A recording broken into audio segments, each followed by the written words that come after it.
একদিন গিয়েছিল ভ্রমণ করতে। চারিদিক পশু পাখি দেখে সে খুব খুশি হয়ে উঠছিল। এমন সময় একটা শূকর দৌড়তে দৌড়তে তার পায়ের কাছে এসে লুকিয়ে পড়ল। আরে, মনে হচ্ছে খুব ভয় পেয়ে গেছে। কি হয়েছে? কেউ কি তোমায় ভয় দেখিয়েছে? রাজকুমারের এ কথা বলার পরই এলো এক রাজকন্যা, রেগে একেবারে আগুন। আজ তোকে আমি একেবারে উচিত শাস্তি দেব, আমার পোশাকে পা দেওয়া। কি হচ্ছে রাজকন্যা? তুমি এই অবলা প্রাণীকে কেন আঘাত করার চেষ্টা করছো? ও আমার পোশাক নোংরা করে দিয়েছে, আজ আমি ওকে মেরেই ফেলবো। খবরদার রাজকন্যা, তুমি ওকে কিচ্ছু করবে না। নেহাত তোমার বাবা আমার বাবার খুব ভালো বন্ধু, তাই কিছু বলছি না, না হলে তুমি চরম শাস্তি পেতে। ভালো চাও তো এক্ষুনি এখান থেকে চলে যাও। এ কথা শুনে রাজকন্যা তো গজগজ করতে করতে চলে গেল। শূকরটিকে হাত বুলিয়ে রাজকুমার বলতে লাগলো, আর ভয় নেই, কিন্তু তুমি থাকো কোথায়? এত সুন্দর তোমায় দেখতে, টানা টানা চোখ দুটো যেন মায়ায় ভরা। শূকর যে এত সুন্দর হয় তা তো আমি আগে জানতামই না। এই কথাটা বলে রাজকুমার শূকরটাকে রাজমহলে নিয়ে চলে গেল। ওদিকে আলোকগড়ের রাজকন্যা ছিল আলোকমালা, কিন্তু স্বভাবে অত্যন্ত হিংসুটে, বদরাগী ও অহংকারী। কথায় কথায় দাস দাসীকে সে অপমান করত। এতক্ষণ হয়ে গেল, এখনো কেন নিয়ে আসোনি? জানো না আমার খিদে পেয়ে গেছে, যাও নিয়ে এসো। আলোকগড়ের অবস্থা ছিল খুবই সংকটজনক, কারণ মহারাজ এখন বিছানাগত, প্রচণ্ড পরিমাণে অসুস্থ হয়ে রয়েছেন। এভাবেই দিন কাটতে থাকে। ওদিকে কোমলগড়ের অরুণ কুমারও শূকরটার সঙ্গে প্রতিদিন গল্প করে সময় কাটায়। এরকমই এক পূর্ণিমার রাত্রে এক কাণ্ড ঘটে। শূকরটা ঠিক আছে কিনা তা দেখতে গিয়ে রাজকুমার দেখে, এ কি, তুমি তুমি এখানে কি করছো? কুমার, তুমিই তো আমাকে এখানে নিয়ে এসেছো। তোমাকে? হ্যাঁ কুমার, আমি সেই শূকর যাকে তুমি যত্ন করে এখানে আশ্রয় দিয়েছ। মানে? কুমার, আমি আলোকগড়ের আসল রাজকন্যা আলোকমালা।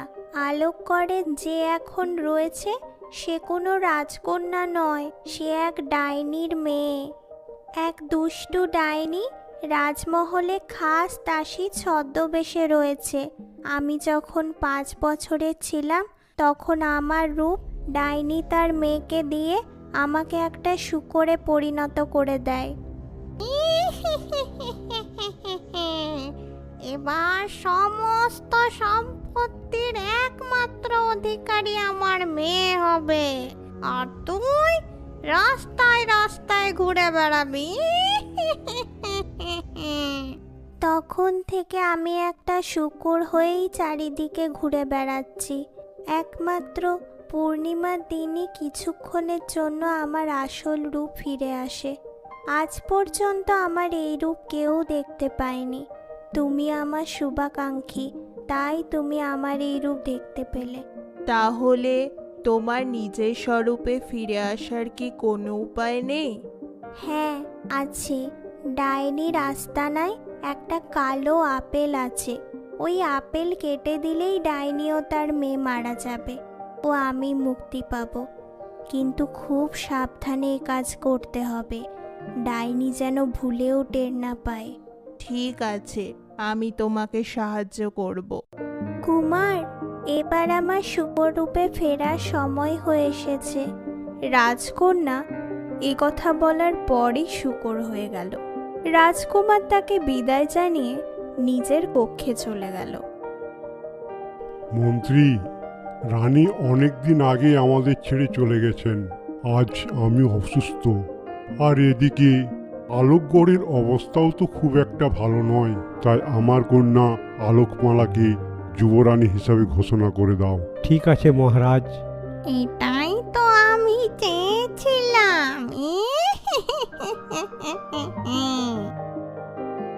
পরের দিন সকালে রাজকুমার শুকরটির সঙ্গে ডাইনির ওই আস্তানে উপস্থিত হলো। এই তাহলে ডাইনির আস্তানা।